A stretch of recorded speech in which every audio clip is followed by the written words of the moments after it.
जल मीठा है सीते, और आपकी आंखों में ये जो जल है वो संसार से अपना मन छुपा सकते हैं, पर अपनी सीता से नहीं यार। पिताश्री का स्मरण हो रहा है ना, पक्षीराज जटायु को गले लगाकर आपको पिताश्री के ना होने का दुख बीत गया ना। कभी कभी तो लगता है कि तुम ही मेरा मन हो सीते।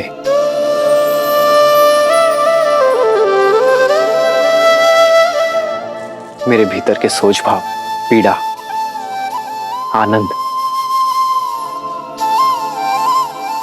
हर आभास तुम हर बार कैसे पढ़ लेती हो सीते। आप ही ने तो कहा कि आपका मन हूं मैं।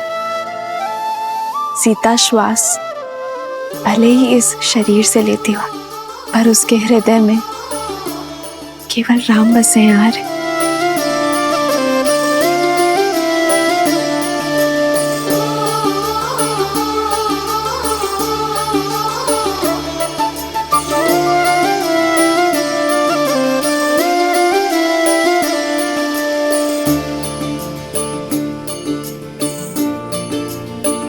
तभी तो इस निर्जन वन में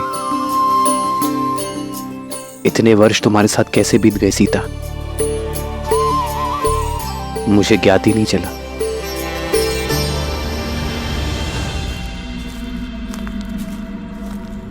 कहाँ हो?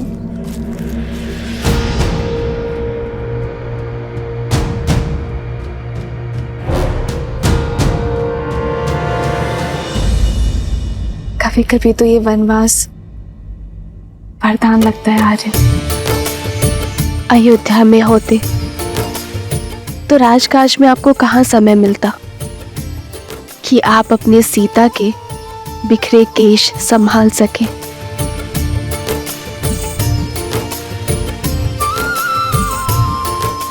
लाइए, अब मैं आपके केश संभाल देती हूँ।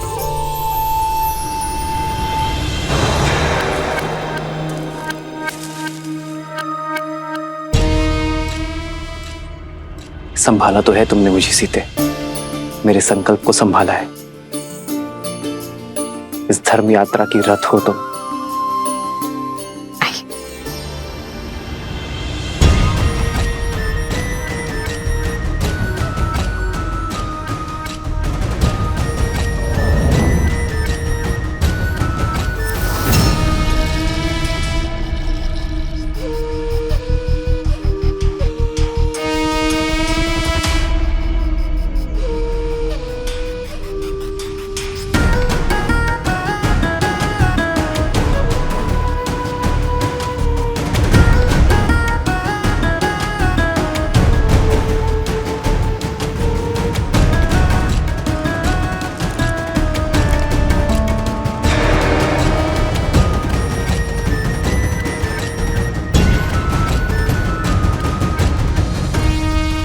कौन है ये दिव्य पुरुष जिसने शूर्पणखा का मन मोह लिया? इतना सुंदर मन भावन पुरुष अवश्य यही राम है, और ये सीता। जिस आशा से भैया ने मुझे दंडक में भेजा था, आज वो पूरी होती दिखाई दे रही है।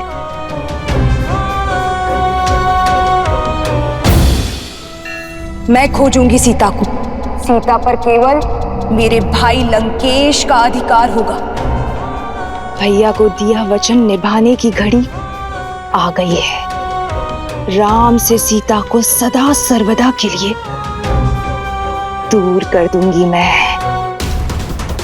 संध्या का समय, मैं भोजन बना लेती हूँ।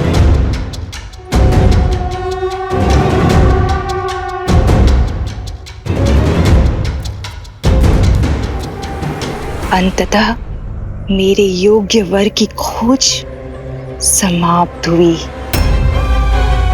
एक ही तीर से 2 लक्ष्य साधूंगी मैं। भैया रावण को सीता मिलेगी और मुझे मुझे ये मन भावन राम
इस घने वन में आप कदाचित भटक गई हैं देवी। भटक तो मैं अब तक रही थी, किंतु अब मुझे मेरा लक्ष्य प्राप्त हो गया है। तुम्हारे शौर्य की न जाने कितनी कथाएं सुनी है मैंने राम, किंतु सोचा कि कथाएं हैं, परंतु आज तुम्हें साक्षात देखकर तुम्हारी दिव्यता का आभास हुआ है। तुम्हारा ये यौवन, तुम्हारे मुख पर ये सूर्य सा तेज और तुम्हारी ये बलिष्ठ भुजाएं और ये निश्चल हंसी किसी का भी मन मोह सकती है राम। बिना मोल तुमने मुझे खरीद लिया है राम। अपना परिचय दे देवी और यहाँ आने का प्रयोजन बताएं। प्रयोजन भी तुम हो और प्रारब्ध भी तुम, मन की इच्छा भी तुम हो और तन की कामना भी तुम। मैंने अपना नहीं, आपका परिचय पूछा है देवी। क्या ये पर्याप्त नहीं कि मैं एक सर्वांग सुंदर स्त्री हूं और तुम एक सर्वश्रेष्ठ पुरुष। हमारा प्रेम और संबंध हमारा परिचय बन जाएगा और मेरे यहाँ आने का प्रयोजन तुम मेरी आंखों में देख पाओगे। ओह, मुझे वो पुरुष बहुत भाते हैं जिन्हें पाना थोड़ा कठिन होता है। मन कठोर न करो राम। मैंने सुना है कि बल के साथ साथ तुम बुद्धि के भी धनी हो, तो अब तक तो ये समझ ही गए होगे ना कि मैं तुम पे कितना मोहित हो चुकी हूं। तुम्हें पाना चाहती हूँ, तुम्हारी होना चाहती हूँ। अरे आप किससे बात?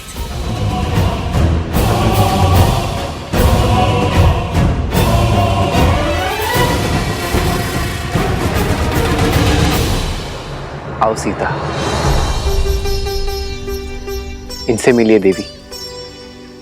यह है मेरी धर्मपत्नी जनक नंदिनी सीता।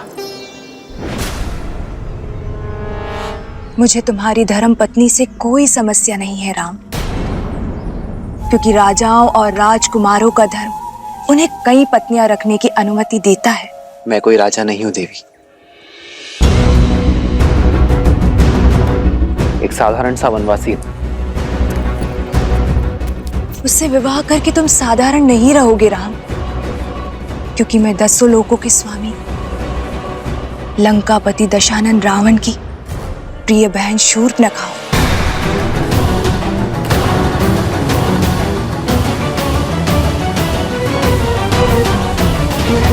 दंडकारण्य के राजा खर और दूषण भी मेरे भाई हैं। मुझसे विवाह करके तुम दंडक के राजा बन जाओगे और मैं बनूंगी तुम्हारी महारानी। और यदि तुम चाहो तो तुम्हारी इस सीता को मैं अपनी दासी का पद सौंप दूंगी। क्षमा करें देवी, मुझे राजपाट पद प्रतिष्ठा से कोई मोह नहीं है, अन्यथा मैं वनवास में नहीं होता। मेरी दशा समझे देवी।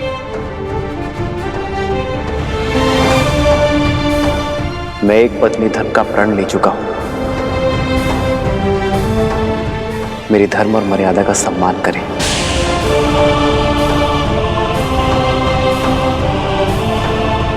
ऋतु स्नान से पवित्र एक स्त्री का प्रेम प्रस्ताव ठुकराना भी तो अधर्म है ना राम। क्या क्या तुम ये पाप करोगे? अंतर है देवी। जीवन के 4 पुरुषार्थ में से धर्म काम से पहले आता है। यदि कोई कर्म धर्म संगत ना हो, धर्म की सीमा में ना हो, तो वो कर्म अधर्म और पाप का कारण बन जाता है। आपके प्रस्ताव में काम है देवी, और मेरी नाम में धर्म है। मैं यहाँ नीति और शास्त्र का पाठ पढ़ने नहीं आई हूँ। मैं तो तुमसे विवाह करने आई हूँ राम। भैया, जल ले आया।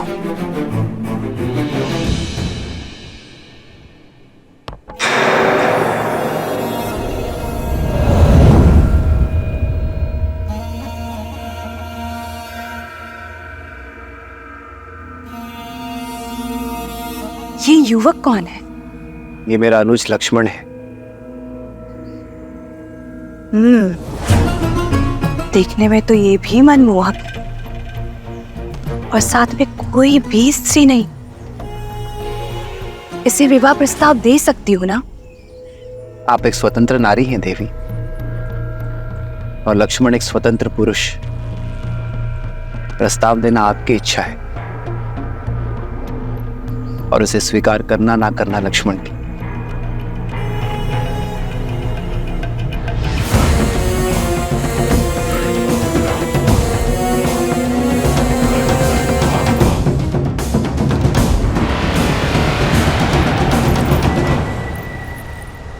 वीर पुरुष, संयोग देखो, एक सुंदर स्त्री की भेंट एक रूपवान पुरुष से हो रही है, और दोनों ही इस वन में अकेले हैं।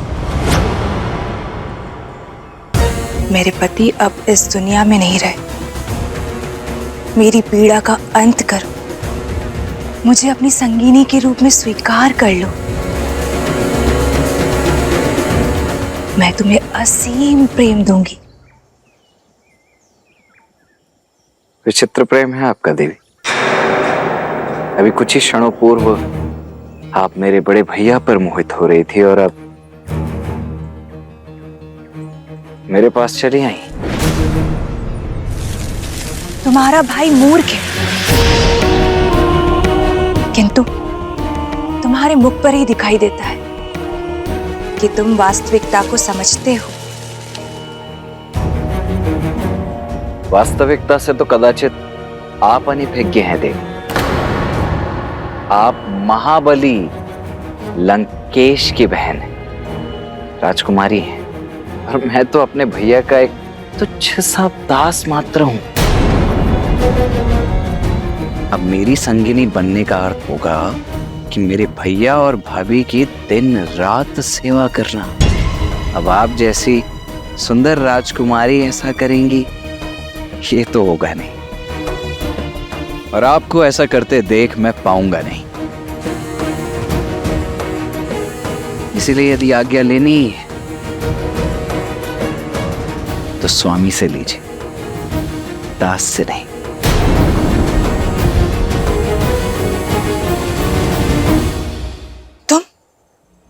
तुम दोनों भाई खेल खेल रहे हो ना मेरी भावनाओं के साथ। क्यों राम, क्यों? भावनाएं आपकी अनुचित है देवी, और प्रस्ताव अनैतिक है।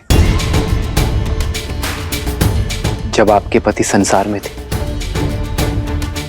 तब कोई पर पुरुष आकर आपको आपके इच्छा के विरुद्ध विवाह के लिए विवश करता, तो क्या आपकी दृष्टि में वो धर्म होता देवी? यही स्थिति मुझ पर लागू होती है। और संबंध प्रेम और समर्पण से बनता है देवी। कामना और छीनने के प्रयास से नहीं। आपके लिए यही श्रेष्ठ होगा कि आप किसी ऐसे व्यक्ति को खोजें जो आपसे प्रेम करे। वही आपको संतोष दे पाएगा देवी। मैं अपनी सीता से अत्यंत प्रसन्न हूं। मैं अपनी सीता के अतिरिक्त किसी और से प्रेम कर ही नहीं सकता देवी। इस सीता के कारण ही तुम मुझे त्याग रहे हो राम। क्या है इसमें? एक साधारण सी स्त्री जो कल वृद्ध हो जाएगी। उसका रूप और यौवन सब कुछ खो देगी। किंतु मैं माया की स्वामिनी हूं। मेरा शरीर सदा रूपवान और यौवन से भरा हुआ रहेगा। प्रेम का शरीर और यौवन से कोई संबंध ही नहीं है देवी। प्रेम तो आत्मा से होता है, जो मेरी आत्मा को सीता से। अब समझी समस्या की जड़ ये सीता ही है ना। इसके कारण ही मेरा प्रस्ताव ठुकरा रहे हो ना तुम। मेरा रूप, मेरा यौवन सब कुछ तुम्हारे लिए व्यर्थ है। इस सीता के कारण ही पहली बार ऐसा हो रहा है कि लंकेश की बहन को वो नहीं मिला जो वो चाहती।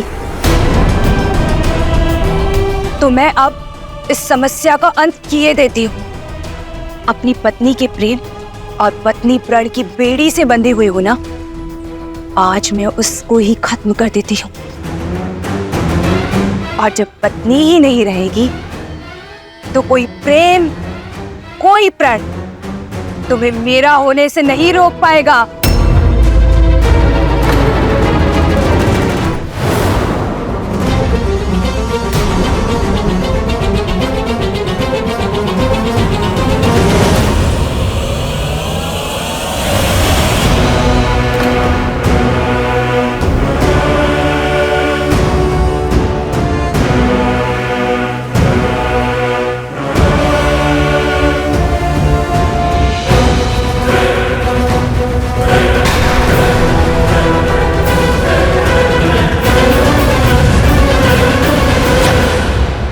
दुष्ट राक्षस है सीते। नहीं भैया लक्ष्मण, स्त्रीवध का महापाप मत लीजिए।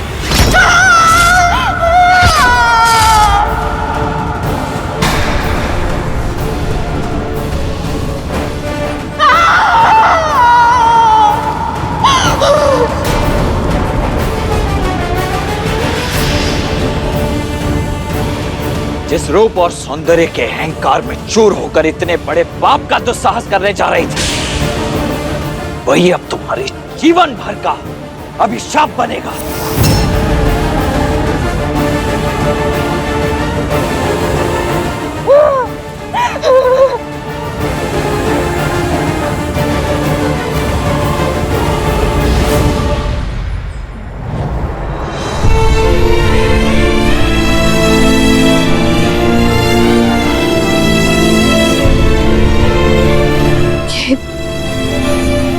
ये उचित नहीं हुआ है। एक स्त्री के सम्मान पर प्रहार हुआ है। इसका मूल्य हमें चुकाना ही होगा। अर्कवत से पूर्व गुरु विश्वामित्र ने भी कहा था, स्त्री हो या पुरुष, जो कोई भी धर्म की सीमा लांघ दूसरे के कष्ट का कारण बने, उसे दंड तो अवश्य मिलना ही चाहिए। सीता, लक्ष्मण ने जो कुछ भी किया तुम्हारे प्राण बचाने के लिए किया। शूर्पणखा को उसके कर्मों का फल मिला। जब मनुष्य अपने रूप और शक्ति के कारण अनुचित कार्य करता है, अधर्म करता है या औरों को अधर्म करने को प्रेरित करता है, तो उसे उसका दंड अवश्य मिलता है सीता। जिस रूप और पद के गर्व के कारण शूर्पणखा ने यह पाप किया, उसका छिन जाना ही उसका फल है सीता। परंतु उस पर जो प्रहार हुआ, हमारा कर्म था रे। अपने कर्मों से तो हम विमुख हो ही नहीं सकते सीते, उसका फल तो अवश्य मिलेगा, किंतु उसका सामना हम एक साथ करेंगे।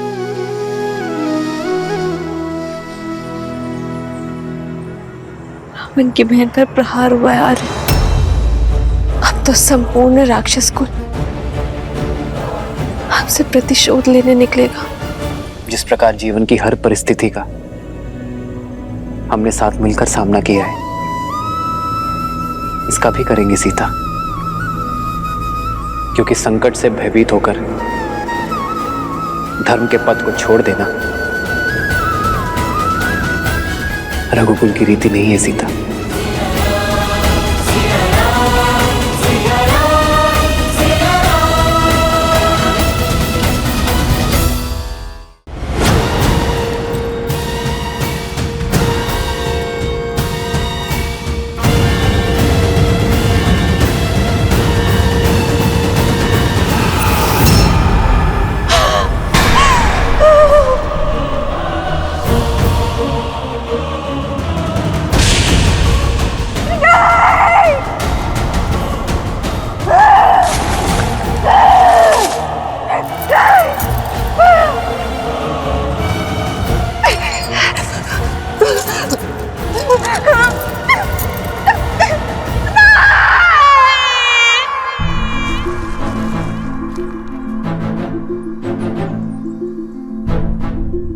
राक्षस प्रजाति हमसे प्रतिशोध लेने अवश्य आएगी लक्ष्मण।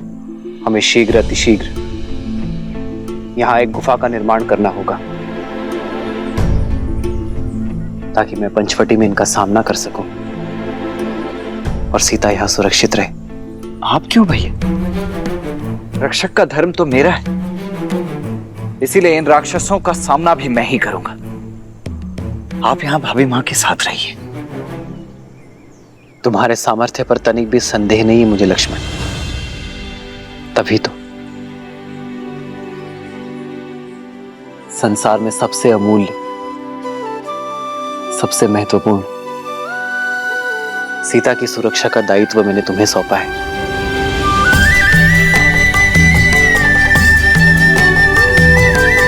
जी भैया।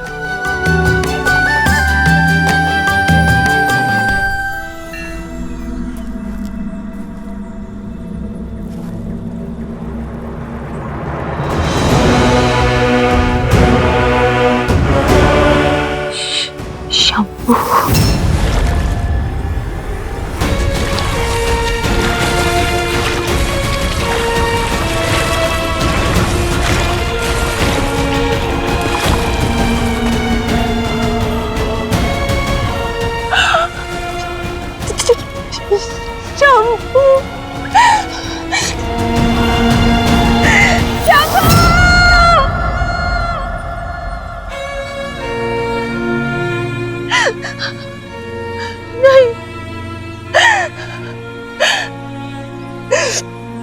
इससे अधिक पीड़ा संसार में किसी ने किसी को नहीं दी होगी। राम, जो तुमने और तुम्हारे भाई ने मुझे दी है, उस जनक नंदिनी सीता के कारण। एक स्त्री के लिए उसका रूप और माल, और एक माता के लिए अपने संतान के प्राण संसार में सबसे अधिक प्रिय होते हैं। और तुमने मुझसे दोनों छीन लिए।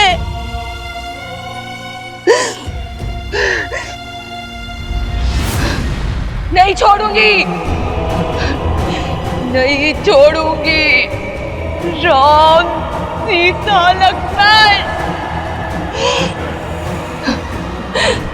इस प्रहार का प्रतिकार लेगी ये शूर्पणखा, जो मेरी आंखों में आंसू भी नहीं देख सकता। तुमने शूर्पणखा का अपमान नहीं, अपने मृत्यु का आह्वान किया है राम। अब देखना कैसे राक्षस कुल तुम्हारे प्राणों का शत्रु बनता है और कैसे तुम्हारा जीवन मृत्यु से भी भयानक होता है।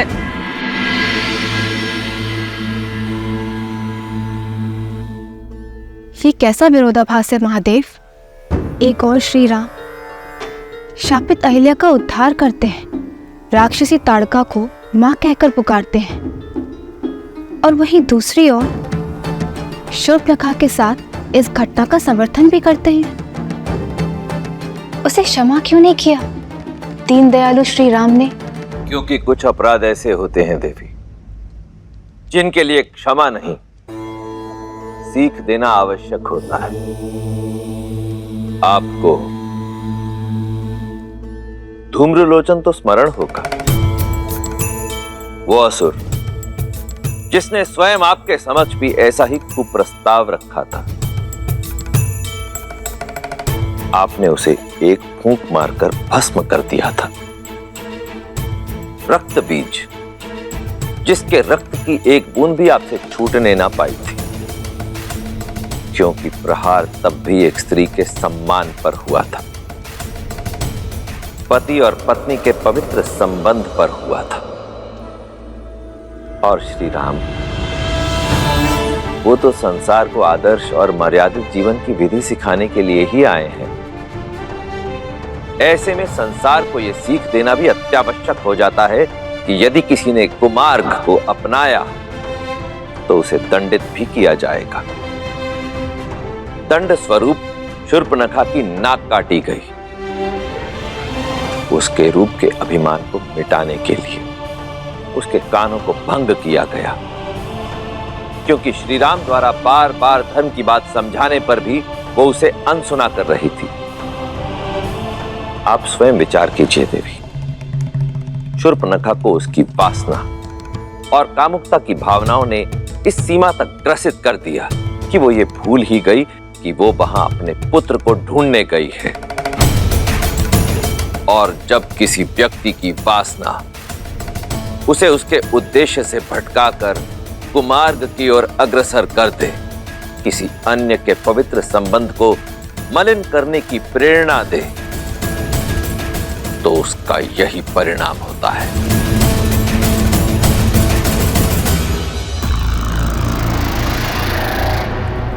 भैया!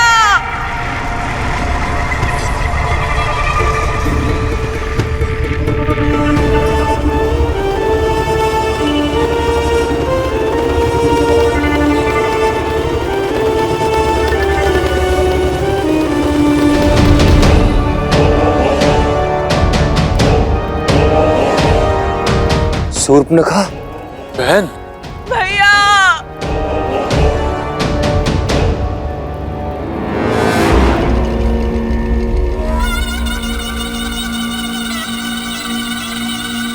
बहन, ये कैसे? किसने किया ये दुस्साहस? भैया, लक्ष्मण ने, राम के भाई लक्ष्मण ने किया ये। मुझसे मेरा रूप, मेरा गर्व सब छीन लिया। भैया, रक्षवंश का सम्मान ही नहीं,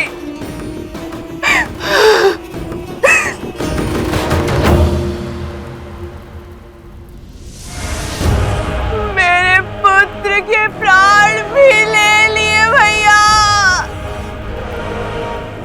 शंभू,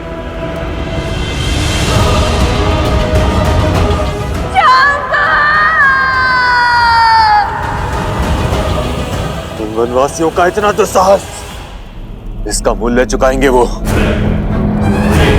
अपना प्रतिशोध पूरा होते देखोगी तुम बहन। ऐसी मृत्यु देंगे उन वनवासियों को कि भय का दूसरा नाम दंडकारण्य भी भयभीत हो उठेगा। उचित कहा दूषण, किंतु उससे पूर्व शंभू की अंत्येष्टि करनी होगी।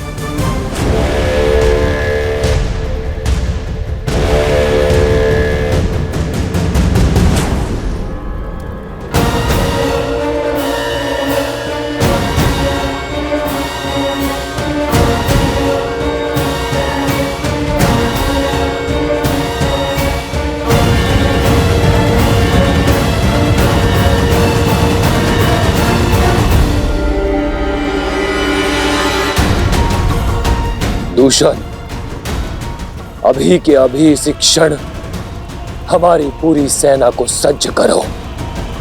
पूरे 14,000 राक्षस सैनिकों के साथ पंचवटी की ओर कूच करेंगे। बहन के अपमान की अग्नि अब शत्रु के रक्त से बुझेगी। किंतु भैया, न राम साधारण है और ना ही उसके अस्त्र।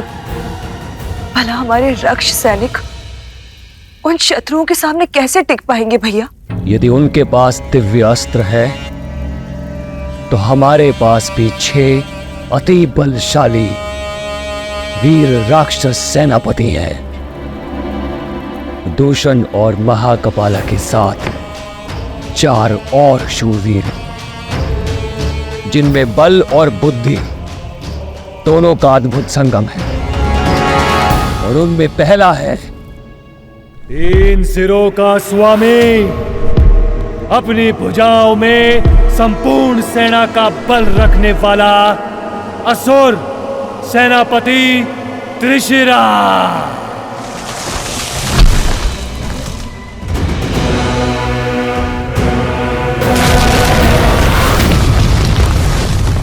महाशक्तिशाली, आतंक का पर्याय, बल की पराकाष्ठा, जिसके आगे न देव टिक सकते हैं न दानव, महाबली अरिष्टा।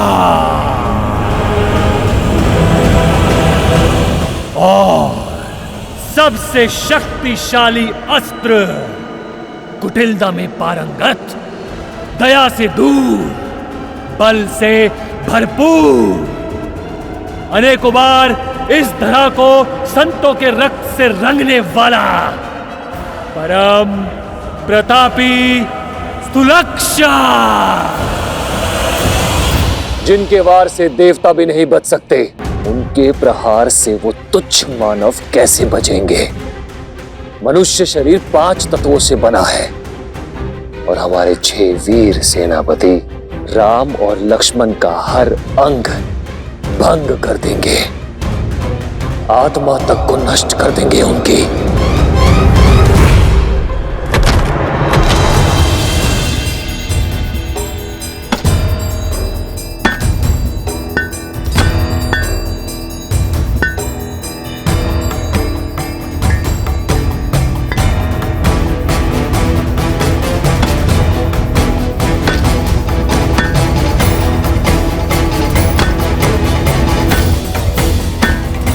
बस कीजिए भैया, अब तनिक विश्राम भी कर लीजिए। शेष कार्य मैं स्वयं ही कर लूंगा अकेले। विश्राम से अधिक महत्वपूर्ण है लक्ष्मण, हमारे पास समय शेष नहीं है। दिन ढलने के पूर्व इस गुफा का निर्माण करना होगा। जितना मैं उस रूप को समझा हूं, वो रात्रि में ही प्रहार करेंगे।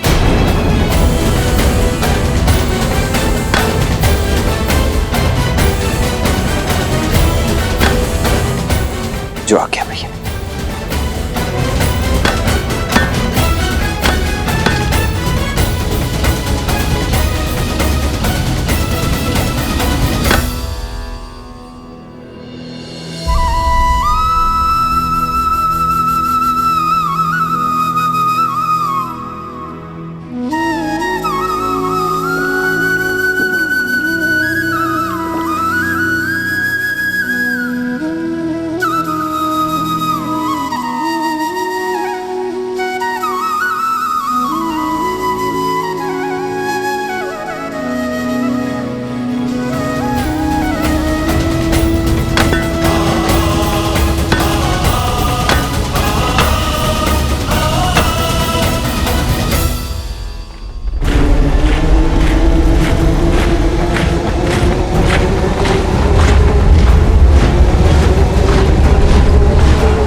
राक्षस वीरों, आज राक्षसों के सम्मान पर प्रहार हुआ है। दो तुच्छ वनवासियों ने हमारे बल को ललकारा है, हमारे शौर्य को चुनौती दी है।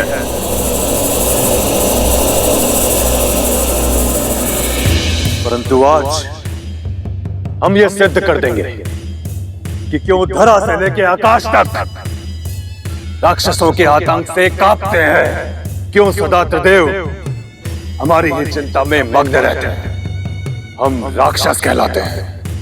राक्षस, राक्षस।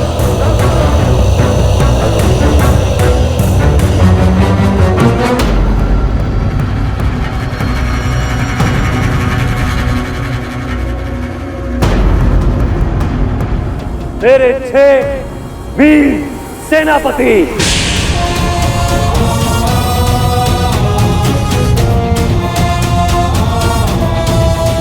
अपनी अपनी सैन्य टुकड़ी के साथ आज रात यहां से प्रस्थान करेंगे।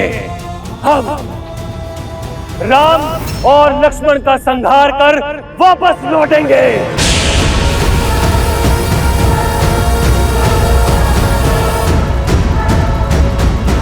और इस द्वंद्व में हमारा पुरस्कार होगी ब्रह्मांड सुंदरी सीता।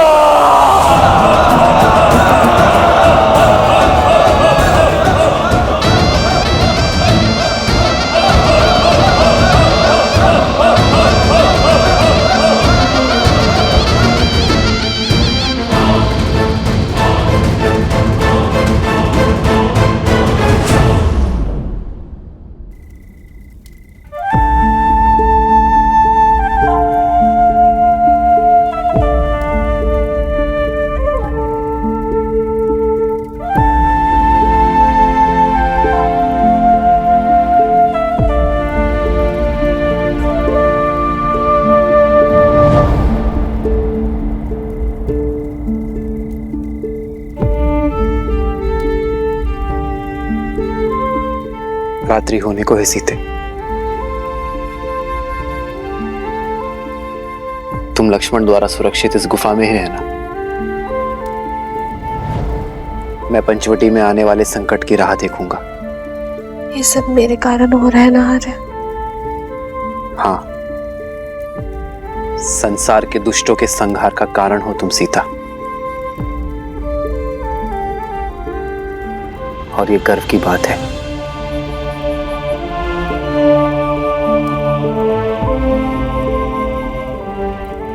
मुस्कुरा भी दो सीता। मेरी सीता के सुंदर मुख पर चिंता का भाव शोभा नहीं देता।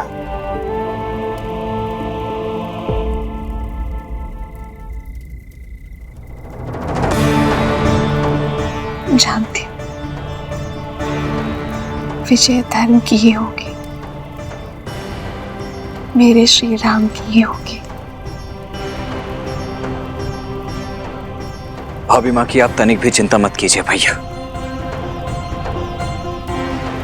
मैं उनकी रक्षा उसी प्रकार करूंगा जिस प्रकार पल के आंखों की करती है। जानता हूं लक्ष्मण, तभी तो अपनी प्राण प्रिय सीता की सुरक्षा का उत्तरदायित्व मैं अपने वीर भाई के कंधे पर सौंप कर जा रहा हूं।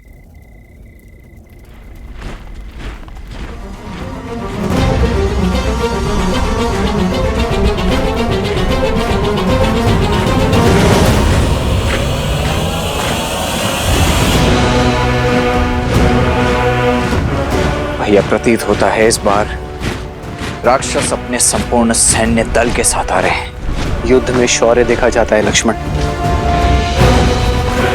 शत्रु की संख्या नहीं।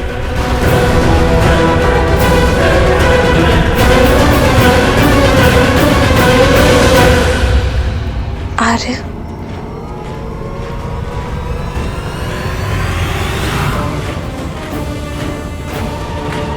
जानता हूं सीते, अपना ध्यान रखूंगा।